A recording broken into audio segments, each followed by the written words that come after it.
Chiên thịt ba chỉ mà dầu bắn tung tóe thế này. Đừng vội đổ lỗi cho cái chảo. Thủ phạm thường là nước. Nước còn trên miếng thịt, khi gặp dầu nóng sẽ bốc hơi cực nhanh, tạo ra những bọt khí và khiến dầu bắn ra ngoài. Vì vậy, trước khi chiên, hãy dùng giấy ăn thấm thật khô miếng thịt.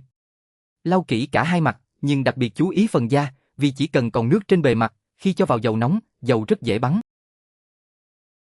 Khi cho thịt vào chảo, đừng thả từ trên cao xuống. Hãy hạ miếng thịt sát mặt dầu rồi đặt xuống từ từ và nhẹ nhàng.